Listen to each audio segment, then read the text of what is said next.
ਵਾਹਿਗੁਰੂ ਜੀ ਕਾ ਖਾਲਸਾ ਵਾਹਿਗੁਰੂ ਜੀ ਕੀ ਫਤਿਹ। ਇੱਕ ਵਾਰ ਦੀ ਗੱਲ ਹੈ, ਇੱਕ ਨਗਰ ਦੇ ਵਿੱਚ ਸੇਠ ਰਹਿੰਦਾ ਸੀ। ਸੇਠ ਦਾ ਨਾਮ ਸੀ ਸੇਠ ਦੁਨੀ ਚੰਦ। ਬਹੁਤ ਕਮਾਈ ਵਾਲਾ ਇਨਸਾਨ ਸੀ, ਬਹੁਤ ਨੇਕ ਸੁਭਾਅ ਦਾ ਮਾਲਕ ਵੀ ਸੀ। ਕਮਾਈ ਉਹ ਇੰਨੀ ਕਰਦਾ ਕਿ ਕਹਿੰਦੇ ਨੇ ਅੱਜ ਤੋਂ 600-700 ਸਾਲ ਪਹਿਲਾਂ ਉਹਦੇ ਕੋਲੇ 5 ਲੱਖ ਰੁਪਏ ਦੀ ਸੰਪਤੀ ਸੀ। ਉਸਦੇ ਘਰ ਤੇ 5 ਝੰਡੇ ਝੂਲਦੇ ਸਨ। ਉਹਨਾਂ ਵੇਲਿਆਂ ਤੋਂ ਝੰਡੇ ਦੱਸਦੇ ਸਨ ਕਿ ਬੰਦੇ ਦੀ ਕਮਾਈ ਕਿੰਨੀ ਹੈ। ਉਦੋਂ ਦਾ 5 ਲੱਖ ਅੱਜ ਦੇ ਕਈ ਕਰੋੜਾਂ ਦੇ ਬਰਾਬਰ ਹੈ। 5 ਲੱਖ ਦੀ ਕਮਾਈ ਵਾਲਾ ਦੁਨੀ ਚੰਦ ਸੁਭਾਅ ਦਾ ਬੜਾ ਨੇਕ ਸੀ।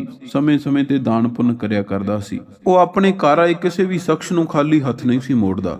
ਜੇ ਕੋਈ ਭੁੱਖਾ ਆਉਂਦਾ ਉਹਨੂੰ ਖਵਾ ਪਿਆ ਕੇ ਰਜਾ ਕੇ ਮੋੜਦਾ।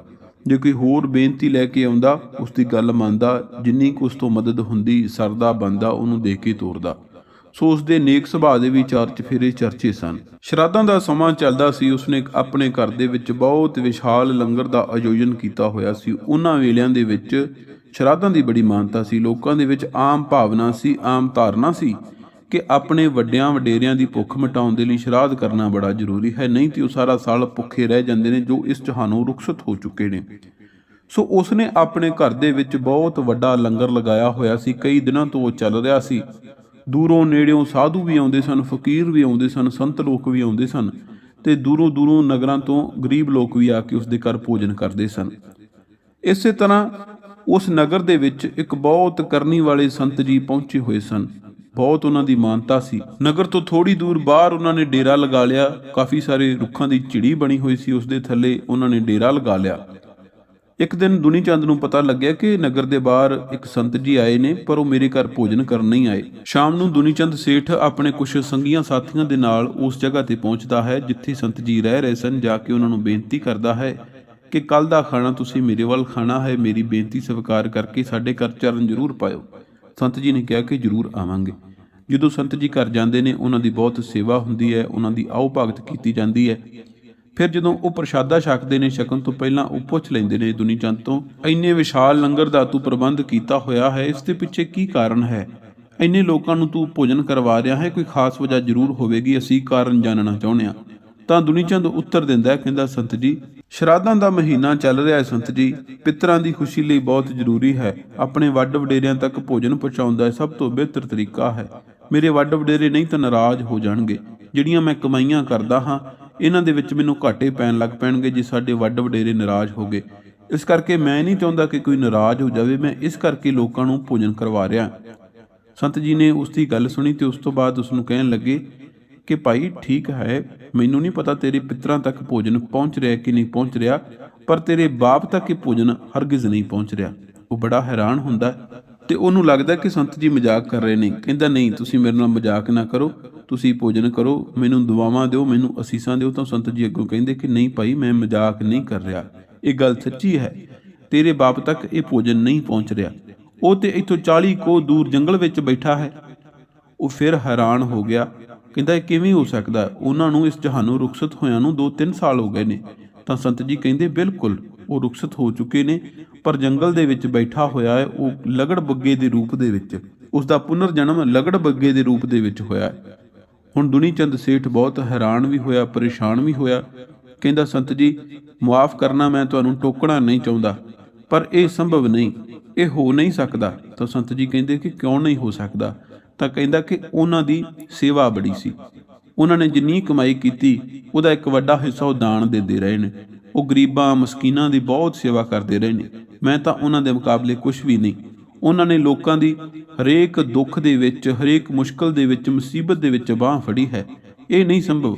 ਪਰਮਾਤਮਾ ਉਹਨਾਂ ਦੇ ਨਾਲ ਐਡਾ ਵੱਡਾ ਅਨਿਆਏ ਨਹੀਂ ਕਰ ਸਕਦਾ।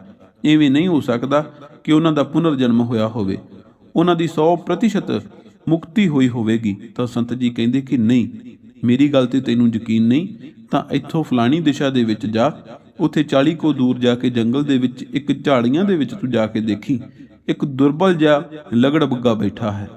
ਉਹ ਕਹਿੰਦਾ ਮੈਂ ਚਲਾ ਤਾਂ ਜਾਵਾਂਗਾ, ਪਰ ਇਹ ਕਿਸ ਤਰ੍ਹਾਂ ਪਤਾ ਲੱਗੇਗਾ ਕਿ ਉਹ ਮੇਰਾ ਬਾਪ ਹੀ ਹੈ, ਮੇਰੇ ਬਾਪ ਦਾ ਹੀ ਪੁਨਰ ਜਨਮ ਹੈ? ਤਾਂ ਸੰਤ ਜੀ ਕਹਿੰਦੇ ਕਿ ਤੂੰ ਜਾ ਕੇ ਗੱਲਬਾਤ ਕਰਨ ਦੀ ਕੋਸ਼ਿਸ਼ ਕਰੀ, ਉਹ ਇਨਸਾਨਾਂ ਵਾਲੀ ਭਾਸ਼ਾ ਦੇ ਵਿੱਚ ਤੇਰੇ ਨਾਲ ਗੱਲਬਾਤ ਕਰੇਗਾ। ਦੁਨੀ ਚੰਦ ਨੂੰ ਹੁਣ ਇਹ ਦੁਨੀਆ ਭੈੜੀ ਭੈੜੀ ਲੱਗਣ ਲੱਗ ਪਈ। ਉਸ ਦੇ ਮਨ ਵਿੱਚ ਕਈ ਮਾੜੇ ਖਿਆਲ ਆ ਰਹੇ ਸਨ। ਉਹ ਸੋਚ ਰਿਹਾ ਸੀ ਕਿ ਮੇਰੇ ਬਾਪ ਨੇ ਸਾਰੀ ਉਮਰ ਆਪਣੀ ਦਾਨ ਤੇ ਪੁੰਨ ਤੇ ਲੋਕਾਂ ਦੀ ਸੇਵਾ ਤੇ ਲਗਾ ਦਿੱਤੀ, ਜੇ ਉਸ ਨੂੰ ਕੋਈ ਫਾਇਦਾ ਨਹੀਂ ਹੋਇਆ ਤੇ ਮੈਨੂੰ ਕਿਵੇਂ ਹੋਵੇਗਾ।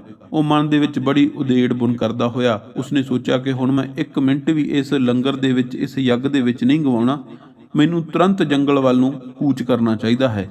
ਉਸਨੇ 1-2 ਸਾਥੀਆਂ ਨੂੰ ਨਾਲ ਲਿਆ ਤੇ ਘੋੜਿਆਂ ਤੇ ਬੈਠ ਕੇ ਉਹ ਜੰਗਲ ਵੱਲ ਨੂੰ ਰਵਾਨਾ ਹੋ ਗਿਆ। ਬਿਲਕੁਲ ਜਿਵੇਂ ਸੰਤ ਜੀ ਨੇ ਕਿਹਾ ਸੀ ਉਸੇ ਤਰ੍ਹਾਂ ਜਾ ਕੇ ਦੇਖਦਾ ਹੈ, ਉੱਥੇ ਸੱਚਮੁੱਚ ਇੱਕ ਦੁਰਬਲ ਜਿਹਾ ਲਗੜਬੱਗਾ ਝਾੜੀਆਂ ਦੇ ਵਿੱਚ ਲੁਕ ਕੇ ਬੈਠਾ ਸੀ। ਇਸ ਤਰ੍ਹਾਂ ਪ੍ਰਤੀਤ ਹੁੰਦਾ ਸੀ ਕਿ ਉਸ ਨੂੰ ਪਿਛਲੇ ਕਈ ਦਿਨਾਂ ਤੋਂ ਖਾਣਾ ਨਹੀਂ ਮਿਲਿਆ। ਉਸਨੇ ਕੋਲ ਜਾ ਕੇ ਇਨਸਾਨੀ ਭਾਸ਼ਾ ਦੇ ਵਿੱਚ ਹੀ ਗੱਲ ਕੀਤੀ ਤੇ ਅੱਗੋਂ ਉਸ ਨੂੰ ਜਵਾਬ ਆਇਆ ਕਿ ਹਾਂ ਭਾਈ, ਤੂੰ ਕਿੱਧਰ ਆਇਆ ਹੈ। ਉਸ ਨੂੰ ਯਕੀਨ ਹੋ ਗਿਆ ਕਿ ਸੰਤ ਜੀ ਸੱਚ ਕਹਿੰਦੇ ਸਨ। ਉਸਨੇ ਪੁੱਛਿਆ ਕਿ ਤੁਸੀਂ ਕੌਣ ਹੋ, ਤਾਂ ਉਸਨੇ ਦੱਸਤਾ ਕਿ ਮੈਂ ਪਿਛਲੇ ਜਨਮ ਵਿੱਚ ਭਾਈ ਤੇਰਾ ਪਿਓ ਹੀ ਸੀ। ਉਸ ਨੂੰ ਹੁਣ ਸੰਤ ਜੀ ਤੇ ਪੂਰਾ ਯਕੀਨ ਹੋ ਗਿਆ।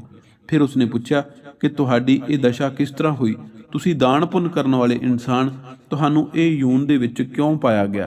ਤਾਂ ਅੱਗੋਂ ਉੱਤਰ ਮਿਲਿਆ ਕਿ ਭਾਈ ਮੈਂ ਸਾਰੀ ਉਮਰ ਦਾਨ ਪੁੰਨ ਕੀਤਾ, ਮੈਂ ਕਦੀ ਕੋਈ ਮਾੜੀ ਭਾਵਨਾ ਨਹੀਂ ਰੱਖੀ, ਕਦੀ ਵੀ ਮੈਂ ਕਦੇ ਮਾੜੀ ਚੀਜ਼ ਨਹੀਂ ਸੋਚੀ, ਪਰ ਮੇਰੇ ਤੋਂ ਇੱਕ ਵੱਡੀ ਗਲਤੀ ਇਹ ਹੋ ਗਈ ਕਿ ਪਿਛਲੀ ਉਮਰ ਦੇ ਵਿੱਚ ਜਾ ਕੇ ਮੈਂ ਲਾਲਚ ਕਰਨ ਲੱਗ ਪਿਆ।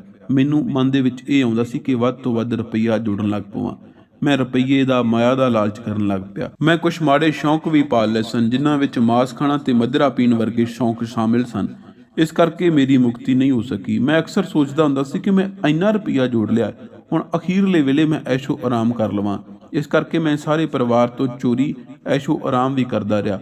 ਮੈਂ ਹੋਰ ਕਈ ਹੱਥਕੰਡੇ ਅਪਣਾਉਣ ਲੱਗ ਪਿਆ ਸਾਂ ਜਿਹਦੇ ਨਾਲ ਵੱਧ ਤੋਂ ਵੱਧ ਪੈਸਾ ਜੋੜਿਆ ਜਾ ਸਕੇ। ਮੈਨੂੰ ਇਹ ਸੀ ਕਿ ਮੇਰੇ ਬੱਚਿਆਂ ਨੂੰ ਕੋਈ ਕਿਸੇ ਕਿਸਮ ਦੀ ਦਿੱਕਤ ਨਾ ਆਵੇ, ਉਹਨਾਂ ਦਾ ਭਵਿੱਖ ਮੈਂ ਪੂਰਨ ਤੌਰ ਤੇ ਸੁਰੱਖਿਅਤ ਕਰ ਦੇਵਾਂ। ਇਸ ਕਰਕੇ ਮੇਰੀ ਅਜਿਹੀ ਹਾਲਤ ਹੋਈ ਹੈ। ਫਿਰ ਉਹ ਗੱਲਬਾਤ ਕਰਕੇ ਉਸਨੇ ਸੋਚਿਆ ਕਿ ਜੇ ਸੰਤ ਜੀ ਨੇ ਮੈਨੂੰ ਇਹ ਗੱਲ ਦੱਸੀ ਹੈ ਤਾਂ ਇਸ ਦਾ ਹੱਲ ਵੀ ਉਹ ਕਰਨਗੇ। ਵਾਪਸ ਪਰਤ ਕੇ ਉਹ ਸੰਤ ਜੀ ਦੇ ਪੈਰੀਂ ਡਿੱਗ ਪਿਆ, ਆ ਕੇ ਕਹਿੰਦਾ ਕਿ ਮੈਨੂੰ ਮਾਫ਼ ਕਰ ਦਿਓ, ਮੈਂ ਤੁਹਾਡੀ ਦੱਸੀ ਹੋਈ ਗੱਲ ਤੇ ਤਰਕ ਕੀਤਾ, ਇਹਦੇ ਤੇ ਮੈਂ ਉਂਗਲ ਚੁੱਕੀ ਸਵਾਲ ਖੜੇ ਕੀਤੇ। ਹੁਣ ਮੈਨੂੰ ਇਹ ਦੱਸੋ, ਮੈਨੂੰ ਇਸ ਤਰ੍ਹਾਂ ਲੱਗਦਾ ਕਿ ਮੈਂ ਵੀ ਆਪਣੀ ਜ਼ਿੰਦਗੀ ਵਿਅਰਥ ਕਰ ਚੁੱਕਾ ਹਾਂ। ਕੀ ਹੱਲ ਹੋਵੇਗਾ ਕਿ ਮੇਰੇ ਨਾਲ ਅਜਿਹਾ ਨਾ ਵਾਪਰੇ?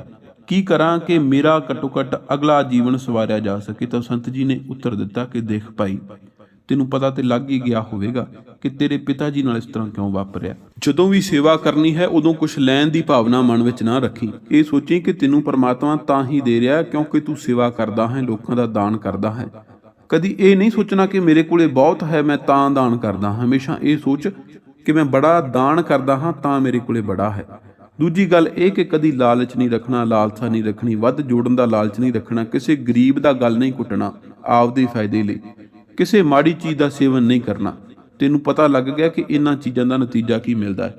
ਹਮੇਸ਼ਾ ਪਰਮਾਤਮਾ ਦੇ ਡਰ ਵਿੱਚ ਰਹਿਣਾ, ਕਦੀ ਹੰਕਾਰ ਨਹੀਂ ਕਰਨਾ ਪੈਸੇ ਦਾ, ਤੇ ਪੈਸਾ ਵੱਧ ਜੋੜਨ ਦੀ ਕੋਸ਼ਿਸ਼ ਨਹੀਂ ਕਰਨੀ। ਜਿਵੇਂ ਤੂੰ ਦਾਨ ਪੁੰਨ ਕਰੇਗਾ ਪਰਮਾਤਮਾ ਆਪੇ ਤੇਰੀਆਂ ਝੋਲੀਆਂ ਭਰਦਾ ਰਹੇਗਾ।